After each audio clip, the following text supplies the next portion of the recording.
Baik, pada kesempatan kali ini kita masuk pada sesi tanya jawab, yaitu mendiskusikan mengenai pertanyaan-pertanyaan yang telah diajukan sebelumnya. Pertanyaan mengenai pendekatan psikodinamik dalam kepemimpinan. Baik, saya akan mencoba menjawab pertanyaan dari kelompok 3. Pertanyaan adalah, disebutkan bahwa faktor utama yang menyumbang terbesar individu bertindak atau berperilaku yakni karena faktor kecemasan.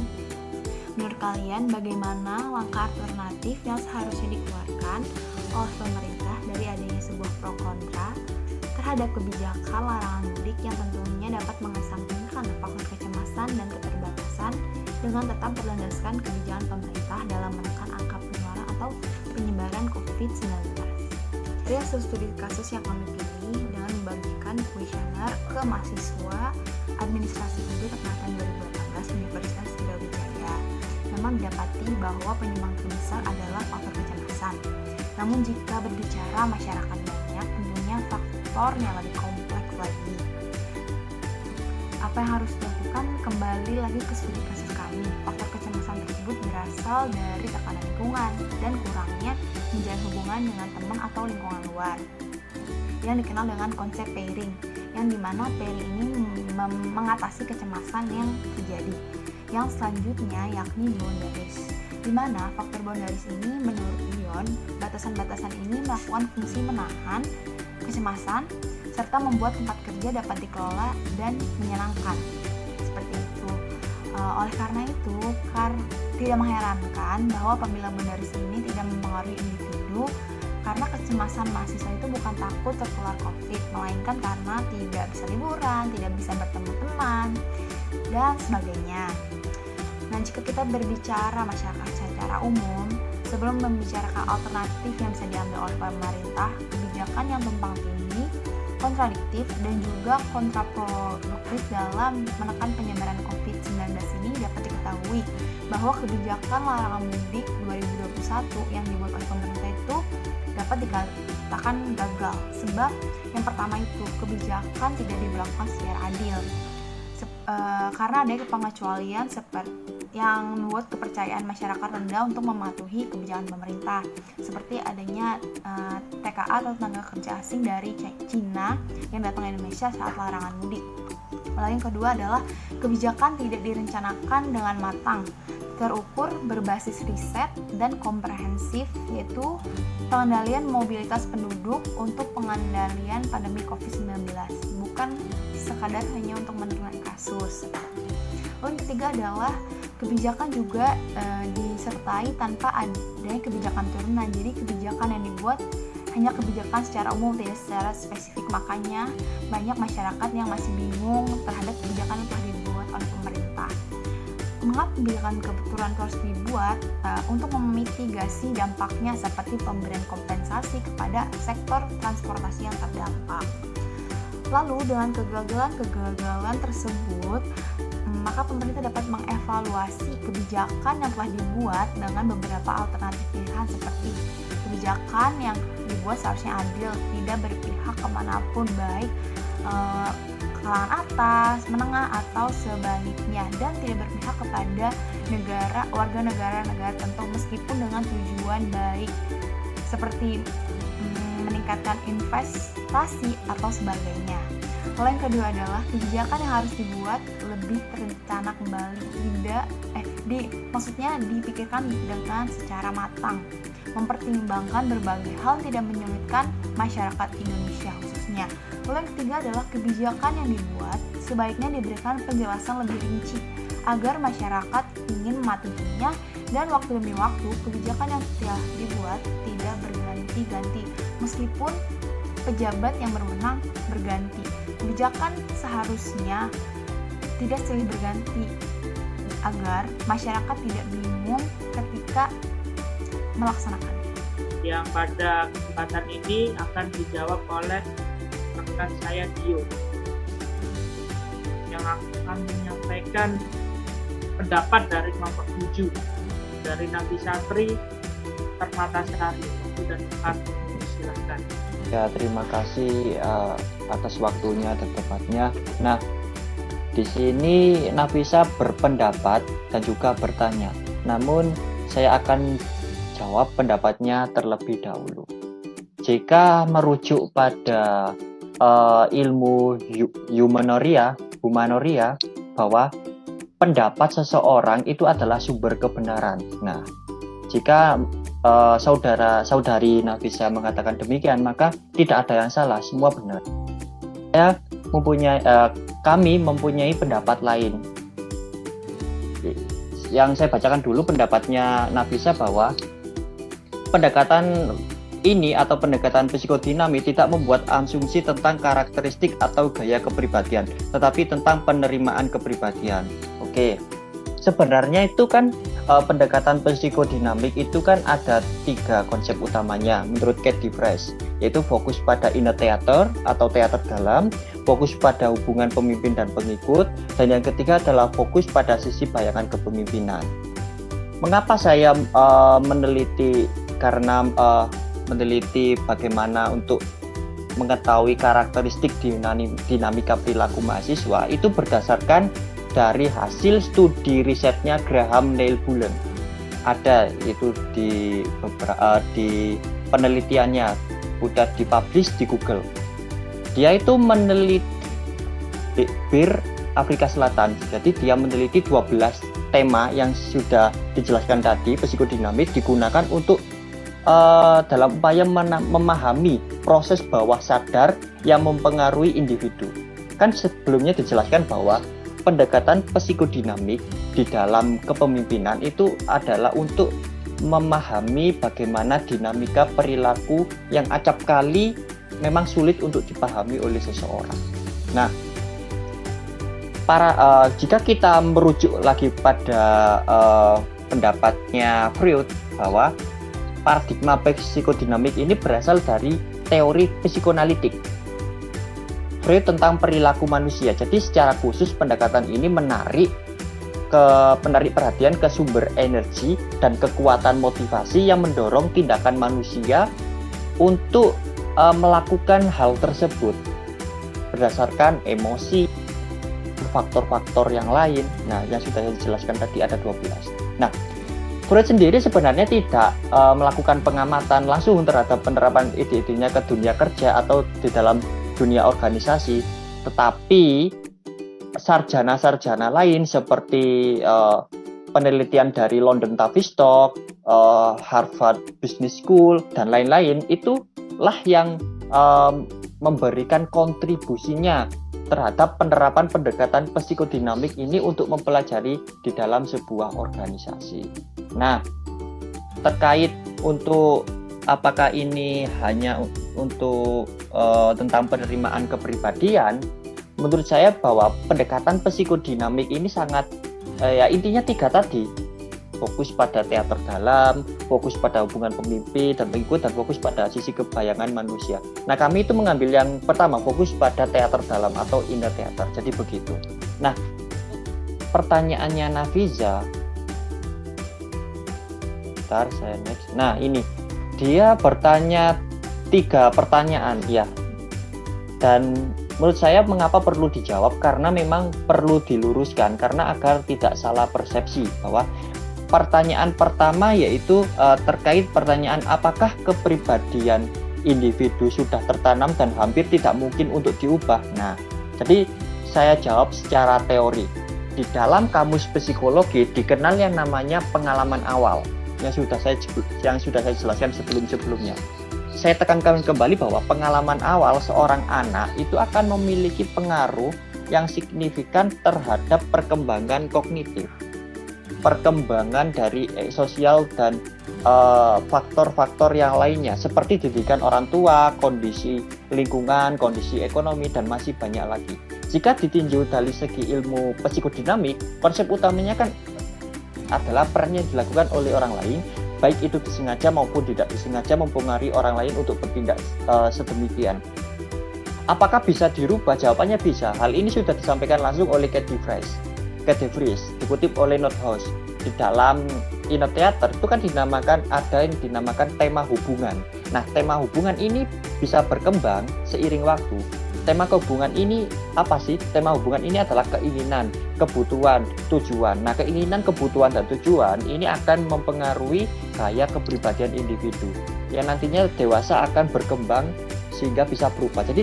Jadi apa ya, gaya kepribadian ini bukanlah hal sesuatu yang mutlak, tetapi bisa diubah melalui perkembangan.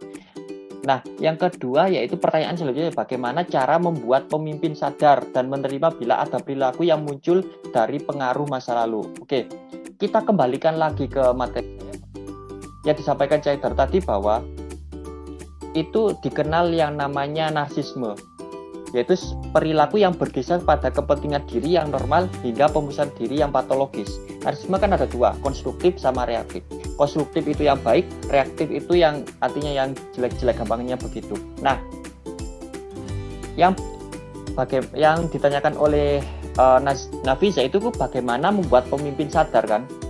Ya, kita lihat dulu apa. Misalkan kalau narsismenya yang reaktif itu kan berasal dari pengalaman yang kurang mengenakan sehingga menghasilkan balas dendam.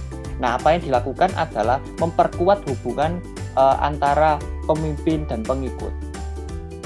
Dalam hal ini bisa dikatakan bahwa manusia itu kan artinya memandang makhluk yang kompleks, unik, dan paradoks. Begitu pula dengan pemimpin, pasti ada alasannya untuk bertindak seperti itu. Sulit kita jarang lihat dan sulit untuk kita pahami. Oleh karena itu, untuk memahami tersebut adalah meningkatkan hubungan dengan pemimpin dan pengikut, sehingga kita tahu permasalahannya apa dan mampu memberikan solusi terhadap permasalahan tersebut. Nah, pertanyaan selanjutnya adalah, apakah berarti seorang pemimpin yang otoriter pun bisa efektif jika menerima perilakunya? Nah, ini yang perlu diluruskan bahwa jadi sebenarnya otoriter ini secara tidak langsung bertentangan dengan pendekatan psikodinamik.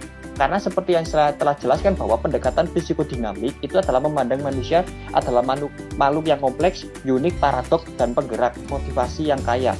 Sedangkan kepemimpinan otoriter itu memandang manusia sebagai mesin, memandang manusia sebagai satu dimensi.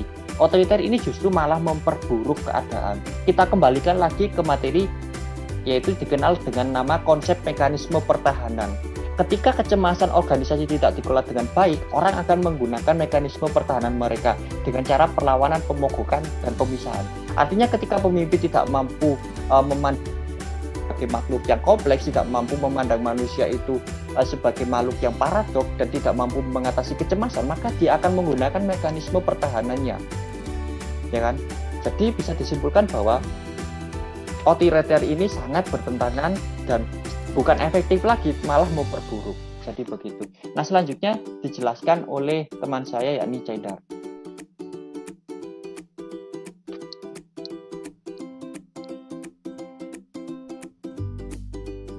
Baik, terima kasih untuk kesempatannya. Di sini saya akan menjawab pertanyaan yang diajukan oleh Apriliari Sisa, perwakilan dari kelompok 2, yang bertanya, apakah dengan fokus pengembangan ada pada tiap individu membuat masalah organisasi yang lebih kompleks dan bersifat struktural bukan merupakan fokus utama, dan bagaimana seseorang pemimpin tetap mendapat menyeimbangkan fokus terhadap individu dan organisasi secara keseluruhan. Jadi ada dua pertanyaan yang diajukan dari kelompok 2 ini yang dapat kami paparkan hasil diskusinya, bahwa kita ulas kembali, kita flashback bagaimana pendekatan psikodinamik itu memberikan pandangan untuk mempelajari dinamika organisasi di luar pendekatan struktural yang rasional. Pandangan psikodinamik kan memiliki fokus utama dari aspek-aspek psikologi, atau diambil dari teorinya Sigmund Freud mengenai psikoanalitik. Secara khusus itu membahas bahwa arus bawah kehidupan organisasi melalui berbagai isu-isu yang berkembang, seperti adanya komunikasi antar pribadi, proses kelompok, pertahanan sosial, neurosis organisasi, dan sebagainya. Pendekatan yang diinformasikan secara klinis bertujuan untuk menanamkan minat dan pemahaman pada para pemimpin organisasi tentang perilaku. Nah, perlu digarisbawahi perilaku dari pemimpin itu, perilaku kan termasuk dalam aspek-aspek dinamika psikologi. Mengapa mereka melakukan apa yang mereka lakukan, serta perilaku orang lain yang memberikan pengaruh terbaik dan memanfaatkan potensi pengikut mereka. Ini kan juga dinamika psikologi yang diterapkan. Kemudian pada singkatnya, pendekatan psikodinamik ini kan berfokus pada wawasan pribadi kolektif antara pihak pemimpin dan pengikut. Jadi ada wawasan pribadi mengenai perilaku manusia, perilaku baik pemimpin maupun pengikut secara kolektif ya. Kemudian pandangan ini atau pendekatan ini berusaha untuk menciptakan praktisi relaktif. Maksudnya apa? Jadi dari pendekatan psikodinamik ini kita dapat merefleksikan, atau kalau tadi dijelaskan oleh Dio Mirori, pencerminan tentang praktek-praktek atau perilaku-perilaku yang kita lakukan sehari-hari, menciptakan praktisi relaktif. Praktisi kan praktek-praktek atau cara tingkah laku yang ada, jadi tercerminkan, entah itu dari pribadinya, dari teater dalam ya, dari psikologisnya, dan perilaku-perilaku di luar dirinya yang mempengaruhi.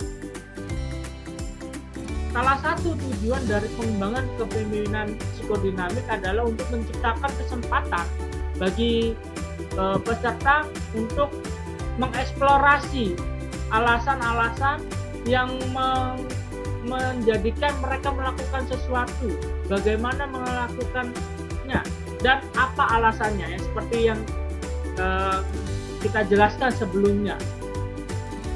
Itu kan akan merefleksikan bagaimana ini menjadi suatu pendekatan dalam kepemimpinan.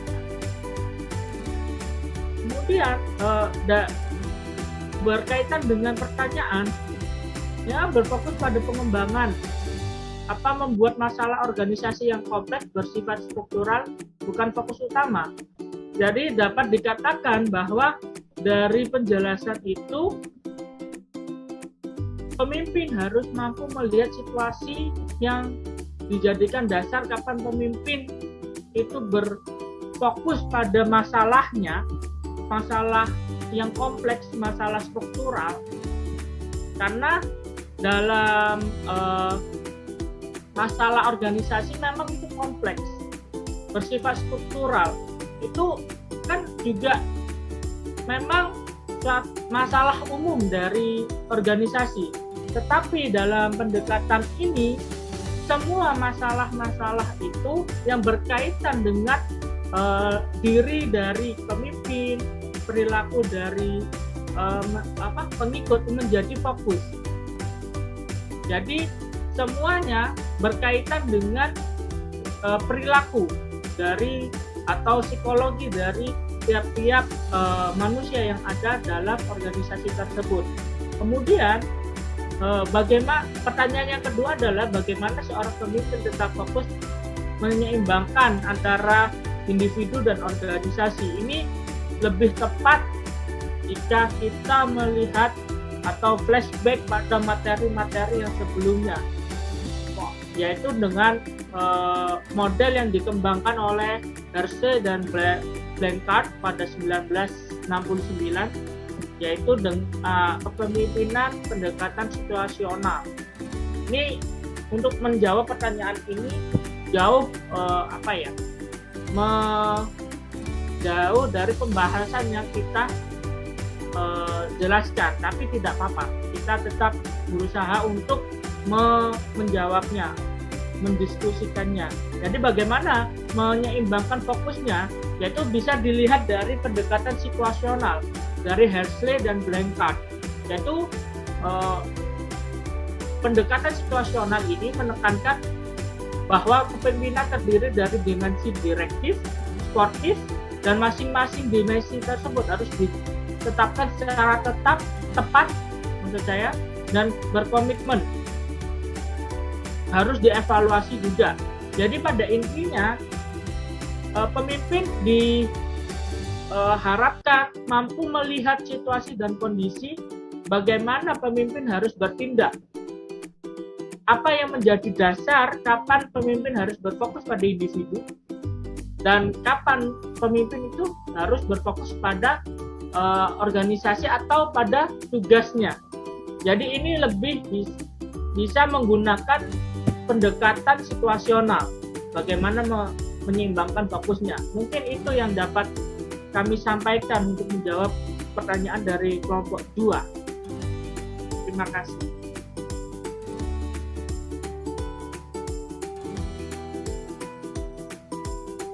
Baik, itulah yang dapat kami sampaikan. Kami akan mengutip perkataan dari Prof. Sondang Presiagian yang pernah mengatakan bahwa yang membedakan manusia dengan makhluk yang lainnya adalah daya pikir, akal, dan nalar. Demikian yang dapat kami sampaikan. Kami selaku perwakilan dari kelompok 6 atas perhatiannya kami terima kasih, dan kepada Bu Frida atas bimbingannya kami juga ucapkan terima kasih. Wassalamualaikum warahmatullahi wabarakatuh.